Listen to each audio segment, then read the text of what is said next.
we have some more news with Alex Palou. Yesterday, Jenna Fryer from the Associated Press reported that Alex Palou informed Zach Brown that he would not be coming to McLaren. Compared to a year ago when Ganassi tweeted Palou was staying in 2023, Palou infamously tweeted that it was inaccurate and did not approve or sign with them. Now, Palou appears to be set with Ganassi again. And I believe we have a comment in the chat box. Ben says Chip Ganassi just went off on McLaren. Yikes. So, I don't know what's going on with the situation, but it's just very surprising. So, Josh, starting with you, do you think this is the right move for Palou, and could this be a distraction for him? I think it definitely is a distraction. It was a distraction last year as well, with all the contract disagreements he had. He couldn't find his form in the second half of the season. And as you said, Alex, earlier on the show, he didn't find it until the last race at the Saga. So this is not needed. This all boils down because at the end of last year, we all talked about it, McLaren, and specifically Zach Brown, went round with a giant net and they scooped up every driver who came out of contract and signed them for the team to drive Formula One. Now, that's a big thing. They signed F1 contracts. That includes Pato O'Ward, Felix Rosenqvist, Alex Palou did it as well. Trying to think who else is at the McLaren team that I haven't mentioned. That's off the top of my head now. Alex Rossi. Even in Alex Rossi, thank you. Rossi was in there too. Formula E as well. Right, it was all down as well as like, this is what's going to happen. You'll all be signed to Formula One contracts and then we'll put you in other series if you can't go in. Now, obviously, Lando Norris was always going to drive at McLaren. He's their star prodigy for the future. But it was that number 2 seat that was really what everybody was after. Now, O'Ward tested and was told he got the drive. Rosenqvist tested, was told he didn't get the drive. But crucially, Alex Palou did test, and I believe he took part in an F1 session as well, as did Pato O'Ward. And Palou got told, you've got the seat. In comes Oscar Piastri, and he gets signed to the seat. That made Palou extremely angry. And that's when he put the tweet out saying, no, I'm not driving for McLaren. I'm not driving for Chip Ganassi next year, driving for McLaren. Then Ganassi took them to court. Ganassi won. Palou raced with Chip Ganassi this year and realised, oh, actually, yeah, I don't know why I ever considered leaving for Formula One. Because he didn't want to drive for McLaren in IndyCar. He wanted to drive for McLaren in Formula One, which is a different kettle of fish completely. So in IndyCar, he's with the best team right now. He doesn't want to leave, but now he's kind of like somebody who's been dating 2 people at the same time, and they've both found out. He's got to make he's either A, going to make a decision, or B, going to go somewhere else. It's make or break time. I don't like what Zach Brown did last year. I mentioned this during the off-season. I thought it was incredibly unprofessional to sign so many drivers to F1 contracts and then divvy them up elsewhere. It makes a mockery of the system of climbing the ladders in respective series. Piastri has taken all year really to get good, hasn't he? He's in end of the first half of the season in F1, and now he's starting to deliver. And Palou and O'Ward even as well. O'Ward seems to be happy enough at McLaren.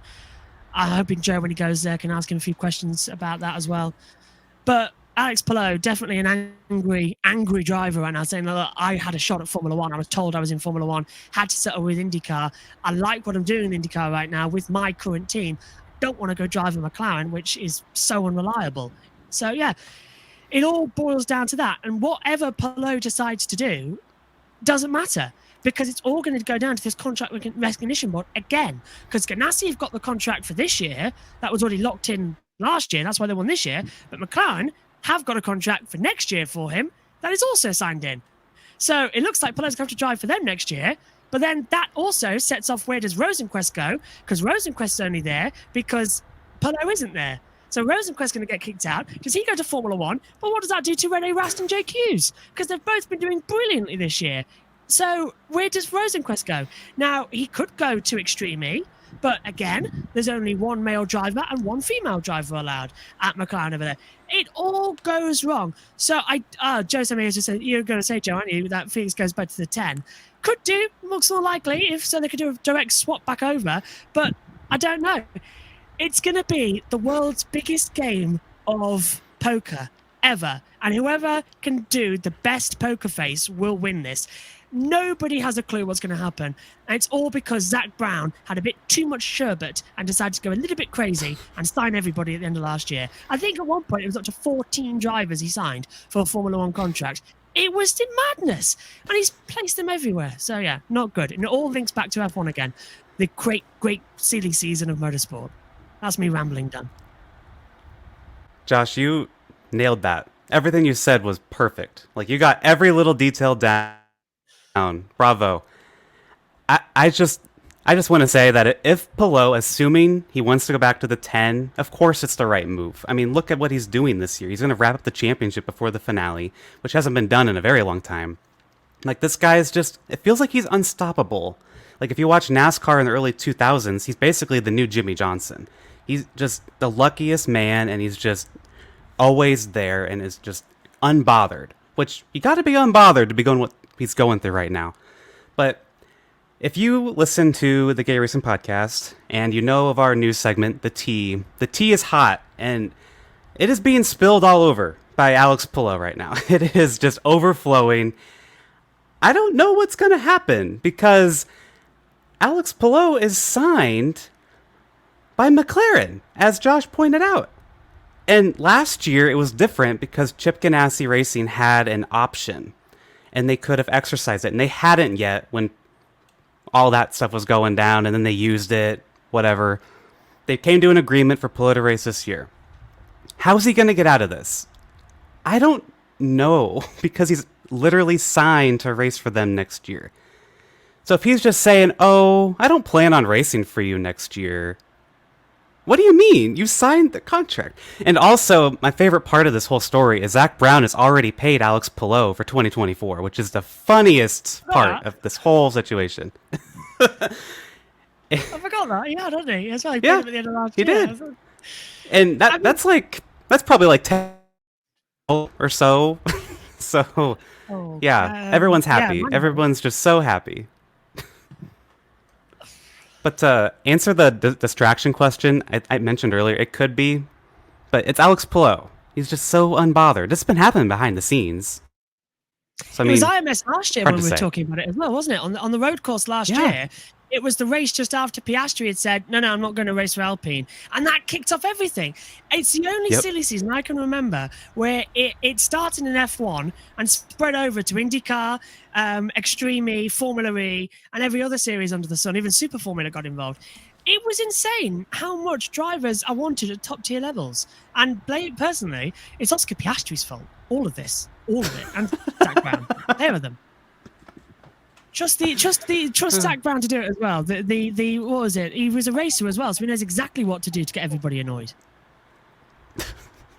This has just been a mess that McLaren's all had going last year, and I thought, okay, last year was the craziness with the tweet that Palou is going to be with Ganassi, then Palou saying, I'm not going with Ganassi, I'm going with McLaren, then Oscar Piastri doing the same thing, and I thought, well, it won't happen. And now here we are again, and it's like, literally a year later at the same track, and we're talking about Alex Palou again. This time he's leading the championship. I do think this could be some sort of distraction. If I'm one of the drivers, especially like Bloxham, Joseph Newgarden, I'm going to try to get in his head. I would want Palou to be distracted and screw up in this race because we know Palou won here earlier this year, first race here. If he could go out there, get phased, screw up, get a DNF, I'm back in the hunt. So that's the big hope I have. For Alex Palou, though, I think it's a good point you brought up, Alex. He had Jimmy Johnson as a teammate in his first year with Chip Ganassi Racing. And while we were in Portland, Jenna Fryer asked Alex Palou a question. And Palou said he's learned a lot about handling the pressures of racing for a championship from Jimmy Johnson. Do you think he's probably using those lessons learned from a valuable 7-time champion of NASCAR? I think so, but still, just a thought, now you're going to potentially have a looming battle between Chip Ganassi, McLaren. If McLaren wins out, you're not going to be in the number 1 seat for F1 seat. You're probably going to be stuck in the IndyCar seat, which it's not looking that great. Like, they have some fast cars, but in Iowa, they missed the setup. We just not seen it compared to what Ganassi has been showing week in and week out. I just can't believe this. It just feels like some sort of, if you all remember the TikTok with that goofy music going around trying to explain this, is like, this just feels like it's just unending. And it's going to be really interesting to see what happens. I mean, in the chat room, 2024 silly season is going to be crazy. Yep, it definitely has. And the statement from Chip Ganassi, particularly the second paragraph, Alex Palou has been part of our team and under contract since the 2021 season. It is the interference of the contract from McLaren that began this process, and ironically, they are now playing the victim. Simply stated, the position of McLaren IndyCar regarding our driver is inaccurate and wrong. He remains under contract with Chip Ganassi Racing. This offseason. It's going to be really interesting. And will this even be resolved by the time we get ready for the first race? That's going to be really interesting what happens. No, Guido van der Garde, 2014 in Formula One. He turned up into the paddock, was stopped at the gate, managed to get in, and literally walked to the garage with his fire suit, helmet, and everything. Went to get in the car, and they went, "Well, what are you doing? What are you doing? You're not here." I have this court document here saying that I can drive the car. I've got a contract. And literally, Sauber were forced to miss practice one because there was lawyers standing around the car looking at that going, "Don't let anybody in that car." So Manisha Kaltenborn, who's the team principal then, was in a similar situation. And Esteban Gutierrez ended up getting like quite a lot of money just to go away from Formula One. But yeah, I think we could be having that again. And do you know what? It all links back to the F1 seat as well, because I've just been trying to think, if Zach Brown can't place him in a Formula One seat, because they've all got F1 contracts, of course, if he can't put him in the McLaren team, there's nowhere else they can put him, because McLaren are a Mercedes engine manufacturer. Mercedes have their own development driver program, and they've already got Russell and Hamilton, the main team, and then the Aston Martins as well. They're going over to Honda, so they're not really going to be looking to move around, even though depending how rubbish Lance Stroll is. And further down the order as well, Williams have got it locked in with Alexander Albon with Red Bull as well. That's sort of why he's there. And they're not going to go to Logan Sargent just yet because of Dorito Capital, who is the American owner of Williams, and it's an American driver. Would they want to put Alex Palou in that? Maybe, but Sargent also brings the bucks, and Palou's already not happy. He has to pay out this much and losing a contract. So unless McLaren pay Williams a lot of money, and I really mean a lot of money, to get rid of Logan Sargent, who has come up through the ranks of the Formula 3, Formula 2. I remember Logan Sargent in the days of being on the support package for the British Touring Car Championship in British F4.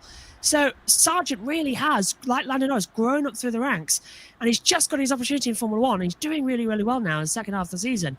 Williams are not going to get rid of him. So Palou is pretty much out of option. So it's going to be really difficult for McLaren. And we said this last year. So we need Ben with those clips, don't we, that he makes? Because I said last year, this is going to come back to bite them.